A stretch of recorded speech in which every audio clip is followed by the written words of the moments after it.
काफ़ी समय से कुछ लोग कह रहे हैं कि मार्केट क्रैश होने वाला है, कि स्टॉक मार्केट क्रैश 45% तक हो जाएगा क्योंकि डेट सीलिंग के लिए अप्रूवल नहीं मिलेगा।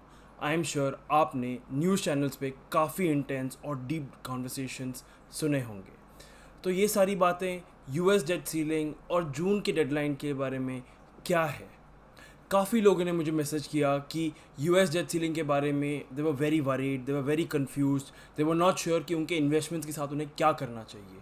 तो इस वीडियो में let me C if I can explain what is date ceiling, exactly क्या हो रहा है, इसके कॉन्सिक्वेंसेस क्या हो सकते हैं और आपके इन्वेस्टमेंट्स के साथ आपको क्या करना चाहिए। नमस्ते दोस्तों, आई एम सिद्धार्थ, एक investor, educator and entrepreneur in the financial markets. आपका स्वागत है राइट रिसर्च के चैनल पर। अगर आप नए आए हैं तो हमारे यूट्यूब चैनल पर डेफिनेटली सब्सक्राइब करें, क्योंकि हम हर हफ्ते पर्सनल फाइनेंस, इन्वेस्टिंग और एआई के वीडियोस पर पोस्ट करते हैं। तो दोस्तों शुरू करते हैं। सबके पास क्रेडिट कार्ड होता है आजकल, तो उसी से हम शुरू करते हैं। हर क्रेडिट कार्ड में एक सेट लिमिट होती है। अगर आप उस लिमिट से ज़्यादा खर्च करना चाहते हैं तो यूजुअली बैंक अलाउ नहीं करता है। मे बी आप अपना क्रेडिट कार्ड का लिमिट पोटेंशली इंक्रीज़ कर सकते हैं। तो इसके लिए आप जाएंगे बैंक में, जहाँ पे आप भरेंगे एक application and may be the bank will accept और अल्टीमेटली रिजेक्ट दैट एप्लीकेशन। और ऐसा ही कुछ हो रहा है यूएस मार्केट के साथ। अब चलिए हम बात करते हैं इंडियन गवर्नमेंट के बारे में और उसको थोड़ा रिलेट करते हैं कि यूएस गवर्नमेंट के साथ क्या हो रहा है। इंडिया में हमारे पास एक पार्लियामेंट है जिसमें लोकसभा और राज्यसभा है। यूएस में भी कांग्रेस होती है जो house of representatives and senate से बनती है। हाउस ऑफ रिप्रेजेंटेटिव्स जैसे हमारी लोकसभा है, वो कॉन्स्टिट्यूएंसीज को रिप्रेजेंट करती है, जबकि सेनेट जो हमारी राज्यसभा है उसके जैसे वो रिस्पेक्टिव लेजिस्लेचर्स के अपर हाउसेस में और उनके मेंबर स्टेट्स को रिप्रेजेंट करती है। अब इंडिया में जीएसटी 2017 में रोल आउट हुआ था, लेकिन जीएसटी एक कॉन्सेप्ट के रूप में काफ़ी पहले से मौजूद है। आदरणीय चिदम्बरम जी ने, जो हमारे पूर्व फाइनेंस मिनिस्टर थे, उन्होंने 2006 में इसका प्रपोजल दिया था। लेकिन जीएसटी तब क्यों नहीं पास हुआ? क्योंकि बिल दोनों राज्यसभा और लोकसभा से पास करना पड़ता है, तभी एक एक्ट बनता है, और जीएसटी एट दैट पॉइंट नहीं हो पाया एक एक्ट। बट भाई, how does this relate to the US debt ceiling situation? ये प्रोसेस यूएस में भी बहुत सिमिलर है। Let us do a little bit of a deep dive. मई 15 के हिसाब से यूएस इकोनॉमी का total debt is around $31.7 trillion. वास्तव में बाइडेन के ट्रेजरी सेक्रेटरी जैनेट येलेन ने भी ये चेतावनी दी है कि यूएस इकोनॉमी की स्टेबिलिटी अभी खतरे में है। यूएस डेट सीलिंग अभी $31.4 ट्रिलियन पे सेट है। उन्होंने लगभग लिमिट को पार तो कर ही लिया है। मतलब यूएस गवर्नमेंट इस पॉइंट से आगे अभी अब बोरो नहीं कर सकती है। सिंपल वर्ड्स में इसका मतलब ये है कि कोई भी देश की सरकार जिसको अपनी इकोनॉमी चलाना है, वो टिपिकली पैसे की ज़रूरत होती है उन्हें in terms of putting that money and spending it towards some sort of an expenditure. अलग अलग खर्चे होते हैं सारी इकोनॉमीज़ के, जैसे कि on security, some on defence, typically paying the salaries of government workers and ऐसे काफ़ी सारे एक्सपेंसेस होते हैं। सरकार इन सभी खर्चों को कैसे भरती है? अलग अलग तरीके होते हैं सरकारों के पास, जैसे कि direct taxes such as your income tax, या फिर इनडायरेक्ट टैक्सेस जैसे हमने पहले बात करी जीएसटी के बारे में। ऐसे बहुत सारे सोर्सेज होते हैं। कुछ और सोर्सेज भी होते हैं, लेकिन सरकार और क्या कर सकता है? बोरो भी कर सकता है। Borrowing typically government bonds issue करके होती है, और ये यूएस गवर्नमेंट के लिए एक बहुत बड़ा कंपोनेंट है। अब डेट सीलिंग क्या है? यूएस पार्लियामेंट के रूल के हिसाब से US debt ceiling is fixed at $31.4 trillion, और आप इससे अधिक उधार नहीं ले सकते जब तक आप इसका पे ऑफ नहीं करते या फिर इस सीलिंग को आप बढ़ाते नहीं हैं।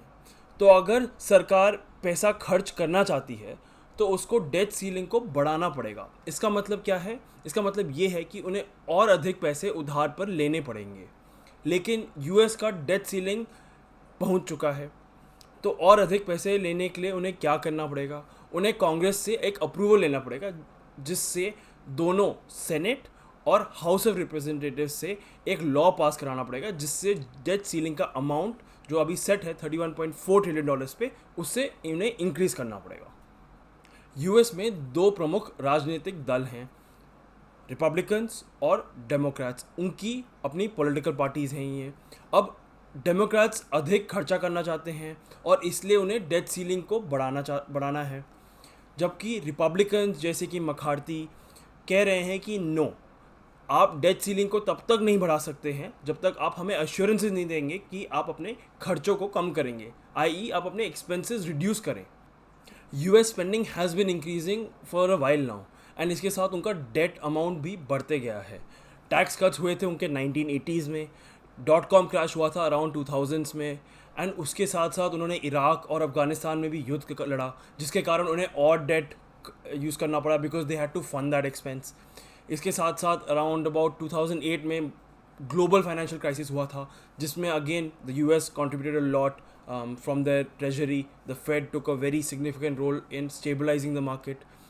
In 2017 when Trump came into power, तब भी उन्हें काफ़ी सारे टैक्स कट्स देने पड़े। और अभी रिसेंटली कोविड के में भी बहुत सारे खर्चे हुए related to infrastructure, medical expenditure, vaccination deployments, not just in US but also globally. अगर यूएस डेट सीलिंग को बढ़ाता नहीं है तो क्या होगा?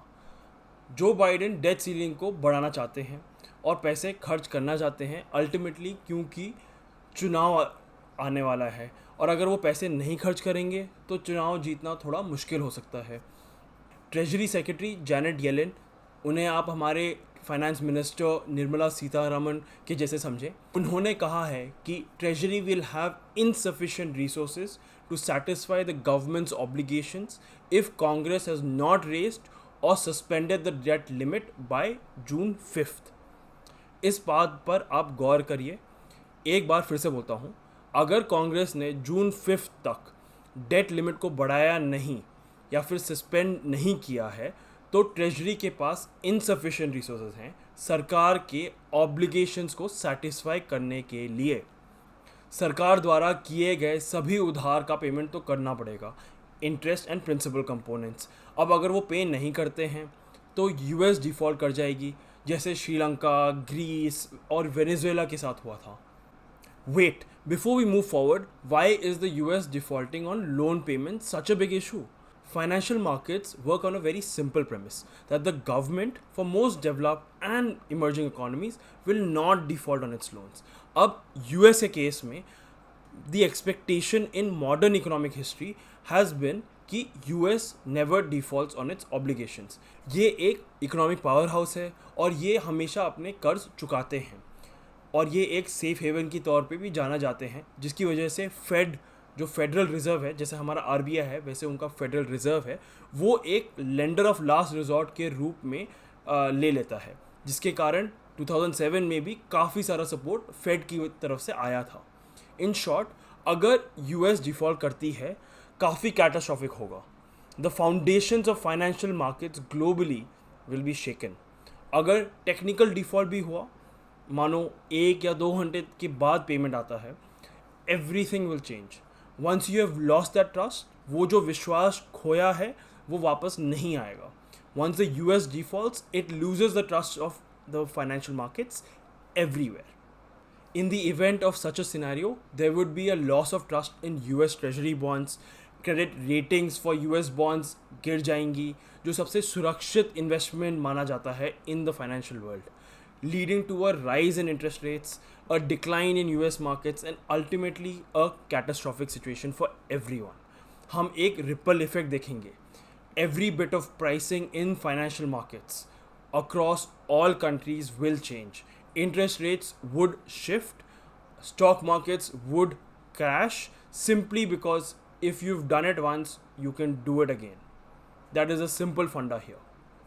Okay, तो गवर्नमेंट को स्पेंडिंग कट करनी है, नहीं तो उन्हें सीलिंग को रेस करना है। तो इसमें इशू क्या हो रहा है? लगता है कि ये समस्या एक डेट या एक्सपेंस के बारे में नहीं है, ये एक राजनीतिक समस्या है, एक पॉलिटिकल इशू हो गया है।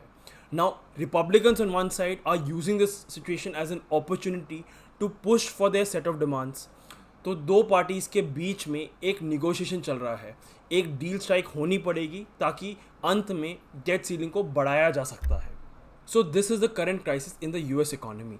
इसके कारण प्रेसिडेंट बाइडेन की एडमिनिस्ट्रेशन डेट सीलिंग को इंक्रीज़ करने की रिक्वेस्ट कर रही है। प्रेसिडेंट बाइडेन ने ये भी कहा है कि वो किसी भी मांग, नन ऑफ द डिमांड्स को मीट करेंगे, no demands will be met, और वो चाहते हैं कि डेट सीलिंग बढ़ जाए। प्रेसिडेंट अच्छे से जानते हैं कि दोनों रिपब्लिकन्स और डेमोक्रेट्स को यूएस इकोनॉमी का शटडाउन नहीं होने देंगे। Think of the debt ceiling as a man made artificial ceiling, लेकिन आपको सिर्फ करना यही है, उसको बढ़ाना है, raise it, and that's it, and that will ensure that normal operations can be resume smoothly for the economy. और ये डेट सीलिंग यूएस ने पहले कभी इंक्रीज़ करी है क्या? यस, यूएस ने 1960s के बाद से दोनों पार्टीज़ के प्रेसिडेंट्स के दौरान डेट सीलिंग 78 टाइम्स इंक्रीज़ करा है। बट ऑफ कोर्स हर बारी जब यूएस इस क्राइसिस पे पहुंचता है तो it is naturally a big news topic. Pundits will give their predictions and sensational news will spell the end of the economic and the societal world as we know it. But बात भी सही है, क्योंकि अगर ये एक बार गलत हो गया तो ये सबके लिए डेफिनेटली कैटास्ट्रॉफिक तो हो सकता है। There is of course a political agenda behind all of this and demands that need to be met to increase the debt ceiling. Now what about financial markets? Well, हम सब assume कर रहे हैं और इसी उम्मीद में लगे हुए हैं कि डेट सीलिंग बढ़ जाएगी। अगर यूएस डिफ़ॉल्ट करने वाला होता तो हमें पहले ही बाज़ारों में इन द स्टॉक मार्केट्स कम से कम 30 to 40% का ड्रॉप दिख जाता, जैसे हमने 2007 की क्राइसिस में देखा था।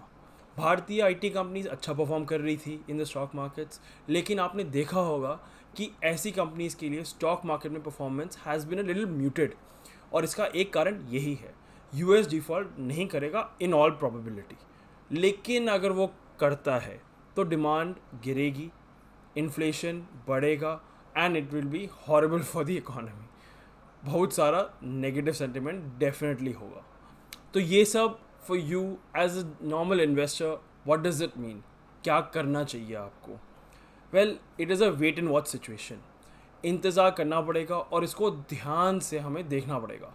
सबकी उम्मीद यही है, the expectation here is that US debt ceiling को बढ़ाएगा, but you should always take a risk measured approach. सही लिमिट्स लगाएं आप अपने ओपन पोजीशंस में, सारा पैसा अभी मार्केट में नहीं डालें, वैसे भी markets at an all time high चल रहे हैं थोड़े दिनों से। So be a little cautious in the next few weeks. तो अब क्वेश्चन ये है कि आप क्या सोचते हैं? What do you think the US government will do? Will it raise the debt ceiling or will the US economy default? Kindly share your thoughts below because ultimately you have to make the decision for your own investments. दोस्तों, I hope आपको ये video अच्छा लगा और आपने US debt ceiling crisis के बारे में, उसके कारण, उसके कॉन्सिक्वेंसेस के बारे में आपको कुछ समझने को मिला, और आप क्या क्या स्टेप्स ले सकते हैं एज एन इन्वेस्टर वो भी आप थोड़ा थोड़ा जानें। अगर आपको ये वीडियो अच्छा लगा तो कमेंट और लाइक करें। Please don't forget to subscribe to our channel. Thank you so much for watching and we will see you next week.